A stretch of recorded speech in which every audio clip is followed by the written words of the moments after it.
Petrol पे देने diesel पे देने नाल पैसा ने भी बंबार पे देने नाल मोटरसाइकिल भी देने गड्डियां भी देने और नाल फ्री विच भी पा के देने पैने पेट्रोल। बड़ी सोहनी जी स्कीम इन्हें चालू की पे है। सारी जिंदगी मारो तेरी गड्डी ना भी पेट्रोल फ्री वे, तेरी मोटरसाइकिल ना भी पेट्रोल फ्री वे, जरा डेली गाके अपना ना किनसी उस मारो भी पेट्रोल फ्री वे। ਤੁਹਾਡੇ ਸਾਹਮਣੇ ਸਾਰੇ ਜਨਾਬ ਕੋਲ ਅੰਦਾਜ਼ੀ ਹੋ ਸੀ ਜਿਸ ਪ੍ਰੋਗਰਾਮ ਨਿਕਲ ਸੀ ਉਸ ਇਨਸ਼ਾਅੱਲਾ ਬਿਲਕੁਲ ਹੱਕ ਔਰ ਸੱਚ ਦੇ ਮੁਤਾਬਕ ਮਿਲ ਸੀ ਉਸ गला करसा खरिया साहब सचियाते सुचिया अस्सलाम वालेकुम जनाब जी, क्या हाल है जी? ठीक हो, मजे च हो, राजी पाजी हो, कारबार साहब खैर खरीते सुना जी पेट्रोल पे देने डीजल पे देने नाल पैसा ने भी बंबार पे देने नाल मोटरसाइकिल भी देने गड्डियां भी देने और नाल फ्री विच भी पा के देने पैने पेट्रोल। बड़ी सोहनी जी स्कीम इन्हें चालू की पई है ते पूरी वीडियो वेखो ते तुसा भी मज़ा आसी चासी ने, ठीक है। और कमेंट में अपनी राय भी देनी और इन्होंने सारा से पहले तारफ कराने हैं तुसा और फिर पूछना है कि पेट्रोल पंप है कितने वे ते इस वीडियो जितना हो सके शेयर भी करना। अस्सलाम वालेकुम जी। वालेकुम सलाम। वीर जी ना की है? चौधरी खालिद। चौधरी साहब मां तुसी पहले दसो कि जड़ा तुसा ने पेट्रोल पंप पे शैल लाई है केड़ी जगह ते? ये वाक न्यू सिटी शैल पंप फेज 1 ती जड़ा तुसा स्कीम जी चालू कीती पई है इस स्कीम की भी स्कीम ने मुतलक मां दसो ते फिर उस तो बाद तुसा लाल भी करसा खरिया ते सचिया पहले तुसा नहीं मतलब नहीं जरा स्कीम ने रोल के ना कदे खफा हो सुनना ते बाद विच खफा होना पहले ना खफा होन पहले तुसा नहीं फायदे नहीं गला करके ना इस स्कीम की चालू की थी भाई ने। ये स्कीम चालू की है कि कोई गरीब आदमी लुत्फ उठा ले हमसे, किसी का फ़ायदा हो जाए। क्या जो ये यूनाइटेड मोटरसाइकिल दे रहे हैं 600 से ऊपर जो डलवाएगा कूपन लेगा हमसे, वो कूपन फील करके इसमें डालेगा। बड़ी ईद के ऊपर हम कुरादाजी देंगे, बड़ी ईद की खुशी में। अच्छा तो और इस तो अलावा तुसी कुछ चीड़ा कपड़ा नहीं भी गला शला पे करने आयो? जी वो डीजल पे 3000 लीटर पे एक सूट दे रहे हैं। 3000 लीटर डीजल जड़ा बंदा पवासी तो उसा सूट केड़ा देसो 500-700 रुपए वाला सूट देसो कि कोई वधिया देसो कटिया देसो उसने भी माजरा दसो। नहीं 500-700 का मिलना है तो असा लिया दो वो दे देसा, नहीं तो अच्छे वाला सूट देसा। तुसी नाल चलियो खरीदारी करवा के देसा। वेख करो मैं कमेंट में दसना है ना मैं ऑफर दी तुसी नाल चलो, अगर मैं नाल विंसा ना फिर चंगा वधिया सूट किन के आनसा बोस्की ना सूट किन के आनसा तले ड्राइवर भरा जड़े ना तली नहीं खेरी पास हों त्याऊ वड्डी थी लश्कारे मारसन चासा सी तुसा, ठीक है ना। लेकिन कमेंट में तुसा जरूर दसना है कि मैं नाल विंजा सूट करने आ कि ना विंजा। तो हुण मां तुसी दसो कि जड़ा हो सकना है कितना कुछ देने हो लोगों में मोटरसाइकिल पे देने हो पेट्रोल पे देने पैने हो सूट पे तुसी पे देने हो तो बेईमानी शानी इतने पे करने हो। सही खरी खरी गाल करनी सुनना कोई भी नहीं पैना आपस में। नहीं बेईमानी का जो तेल डलवाएगा अगर उसको डाउट है तो वो हमारे पास पैमाना है, वो पहले चेक करे फिर डलवाए।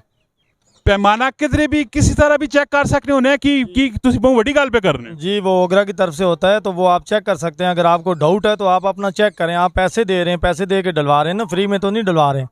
चोई साहब अक्सर पंपा ते असी भी विन्ने बाज़ दफ़ा मीटर कुछ और दसता पैना होना है तो जड़ी गड्डी नहीं गेज होनी है कुछ और भी दसनी होनी है, ठीक है। लेकिन शर्मे विच असें बोल ना सकने पैने होने हैं तो इवें कोई बहस मुआसना ना हो जुले लड़ाई झगड़ा ना हो जुले। वैसे कस्टमर को केड़े केड़े इख्तियारात होने पहले तुसी मां दसो जड़ा फ्यूल डलवाने पैने होने? ये अच्छा सवाल है आपका, लेकिन आजकल जो नई गाड़ी आती है ना, मेरे पास है रोको, तो जब ये मैं फुल करवाता हूँ तो बादोकात ये गेज अपने हिसाब से बराबर टाइम पे नहीं देती है। मैं 3-4 किलोमीटर सफ़र करता हूँ तो उसके बाद जाके ये गेज आती है। वो अंदर होता है टैंकी के अंदर कोई वो एक लगा होता है, वजह से ये हो जाता है। बाकी आपको डाउट है तो पैमाना चेक करवा सकते हैं। आपको पहले भी मीटर चेक करें, एंड में भी मीटर चेक करें, उसके बाद अगर कोई डाउट है तो पैमाना चेक कर लें बस। गल तो समझ गए हो सो पिछली दिल्ली नहीं गल इन्हों नहीं मैं फरोल फराल के बाहर कहना दी कि तुसा किसी किस्म ना कोई भी डाउट होना है ना, ठीक है, तो इस शैल पंप पे आके तुसी चेक कर सकते हो। ये ओवरऑल जितने शैल पंप है सारे इस तरह होने? जी शैल पंप जिस पंप पे भी आप जाएंगे ना, जहाँ पे भी आपको कोई डाउट है ना, तो आप पैमाना चेक कर सकते हैं। इन्हें जड़िया गल्लां कीतियां ते इन्होंने नाल एक और भरा खलोते पैन जरा उन्होंने भी तस्दीक करके तो उन्होंने भी तारफ जरा तुसा करा सकते हैं वो कौन भरान ते क्योंकि नाल गवाही जड़ी पै जो लेना, ठीक है, वो काम पक्का हो विन्ना काम पक्का कितने हो विन्ना अगले जानवरों काम पक्का हो विन्ना। जी अस्सलाम वालेकुम। वालेकुम सलाम जनाब, क्या हाल है? ठीक हो? मैं जनाब ठीक ठाक, पहले अपना तारफ कराओ। राजा आरिफ जी पंप नाल असीं दोए पार्टनर ना। माशाल्लाह जी माशाल्लाह। राजा आरिफ साहब भी खलोते पैन ते दो ही पार्टनर भरा खलोते पैन। ये वैसे चौधरी साहब बोला जी गल्लां कीतियां नो ये तुसां ये इजाजत नाल कीतियां, सही गल्लां कीतियां? बिल्कुल ठीक गल्लां कीतियां, सारियां परफेक्ट गल्लां कीतियां टोटल। कोई इन्हां लोकां वा कोई मैसेज कोई पैगाम देना चाहते? मैसेज पैकेज असां दिता पे स्कीम चलाने पे तो लोकां ने भाई असां नाल तामन करो, तुसी तू तेल पाओ तो अपना तुसां इनाम निकल सी इंशाअल्लाह। तो बिल्कुल फेयर तरीके नाल तुसी बल्कि खुद आ रही हो जिस दिन असी इस टोकन ओपन करसा ਤੇ ਉਸ ਵਕਤ ਤੁਹਾਡੇ ਸਾਹਮਣੇ ਸਾਰੇ ਜਨਾਬ ਕੋਲ ਅੰਦਾਜ਼ੀ ਹੋ ਸੀ ਜਿਸ ਭਰਾਊ ਨਾਲ ਨਿਕਲ ਸੀ ਉਸਾਂ ਇਨਸ਼ਾਅੱਲਾ ਬਿਲਕੁਲ ਹੱਕ ਔਰ ਸੱਚ ਦੇ ਮੁਤਾਬਕ ਮਿਲਸੀ ਉਸਾਂ। राज साहब कहते मैं आसा तो मैं तो फिर डेफिनेटली आक और साच होते सारा काम करासा ने ठीक है। कोई मैं उस विच बाज़ दफ़ा होना ना कि टोको ना अपना पा सटा किसी अपने बंदे ना पा सटा मैं जा कुछ भी ना करो देसा नहीं ठीक है। तो मैं अपना बंदा नाल किन के आनसा ने तू मेरा बंदा आके तू उस पर्ची कट सी और इन्ना सारा तां यकीन भरोसा हो सी नहीं क्यों जी गल है कि नहीं लाजमी कमेटी विच तुसा दसना है। हुण मैं दसो तुसी मंडे नाल की करसो दोई भरा ਤੁਸੀਂ ਉਹਨਾਂ ਨਾਲ ਕੀ ਕਰਸਾਂ ਦਵਾਈਆਂ ਦੇਸਾਂ ਤੁਸੀਂ ਆਏ ਹੋ ਤੁਸੀਂ ਅਸਾਂ ਮਤਲਬ ਕਿ ਇੱਕ ਕਿਸਮ ਦੀ ਖਿਦਮਤ ਦਾ ਮੌਕਾ ਦਿੱਤਾ ਹੈ।